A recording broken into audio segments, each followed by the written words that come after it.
വക്കത്ത് ചെമ്മീൻ കുഞ്ഞുങ്ങളെ നിക്ഷേപിച്ചു. തിരുവനന്തപുരം ജില്ലാ പഞ്ചായത്തിൻ്റെ ജനകീയാസൂത്രണ പദ്ധതി 2025-26 പ്രകാരമാണ് വക്കം ഗ്രാമപഞ്ചായത്ത് പരിധിയിലെ കായിക്കരക്കടവിൽ ചെമ്മീൻ കുഞ്ഞുങ്ങളെ നിക്ഷേപിച്ചത്.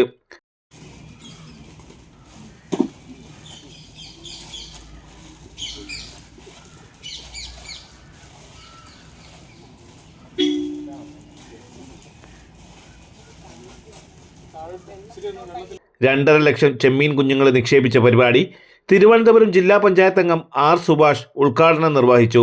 നിക്ഷേപിച്ച് വളർത്തുന്ന മത്സ്യ വളർത്ത് കേന്ദ്രങ്ങളിൽ വരുന്നുണ്ട്, കാണുന്നുണ്ട്. അവർ തന്നെ മീൻ പിടിക്കുന്നുണ്ട്. ഇതൊക്കെ തന്നെ നമ്മുടെ നാട്ടിലെ പുതിയൊരു വികസനം, നമുക്ക് പുതിയൊരു വികസന മാതൃക സൃഷ്ടിക്കാൻ സാധിക്കുന്നുണ്ട്. മത്സ്യ കുഞ്ഞുങ്ങളെ നിക്ഷേപിക്കുന്നുണ്ട്. എല്ലാ വർഷവും നമ്മൾ കൃത്യമായിട്ട് കായിക്കര കടവിൽ നമ്മൾ മത്സ്യക്കുഞ്ഞുങ്ങളെ നിക്ഷേപിച്ചു വരുന്നു.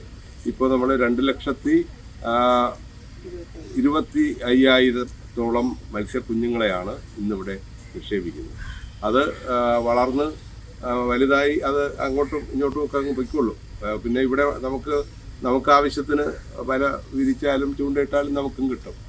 ഇത് നമ്മൾ പിടിക്കുന്നില്ല. ഫിഷറീസ് ഡിപ്പാർട്ട്മെൻറ്റ് മത്സ്യം പിടിക്കുന്നില്ല. ഇത് നമ്മുടെ പൊതുവായിട്ടുള്ള ആവശ്യത്തിനായി വിട്ടിരിക്കുകയാണ്. തീർച്ചയായിട്ടും ഇതിന് മുൻകൈ എടുത്ത വക്കം ഗ്രാമപഞ്ചായത്ത് പ്രസിഡന്റ് എം ലാലിജ ചടങ്ങിന് അധ്യക്ഷത വഹിച്ചു. Fisheries deputy director Sheeja Mary AP തുടങ്ങി നാട്ടുകാരും ചടങ്ങിൽ പങ്കെടുത്തു. തലസ്ഥാന വാർത്തകൾ, Kadakkavoor.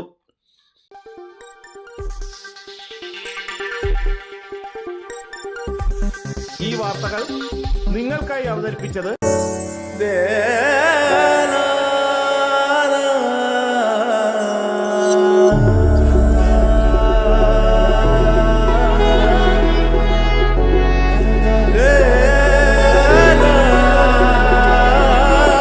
Arabian Fashion Jewelry Wholesalers and Manufacturers. Attingal, Pothencode, Alamcode, Thrissur, Dubai. അതിരുകളില്ലാത്ത ആത്മബന്ധം. നിങ്ങളുടെ സ്വപ്ന ഭവനങ്ങൾക്ക് ചാരുത പകരാൻ അന്താരാഷ്ട്ര നിലവാരത്തിലുള്ള LED ലൈറ്റുകളുടെയും ബ്രാൻഡഡ് ഇലക്ട്രിക്കൽ, പ്ലംബിംഗ്, സാനിറ്ററി ഫിറ്റിംഗ്സുകളുടെയും വമ്പൻ ശ്രേണി ഒരുക്കി CS ഏജൻസീസ് ആൻഡ് ഇലക്ട്രിക്കൽസ്.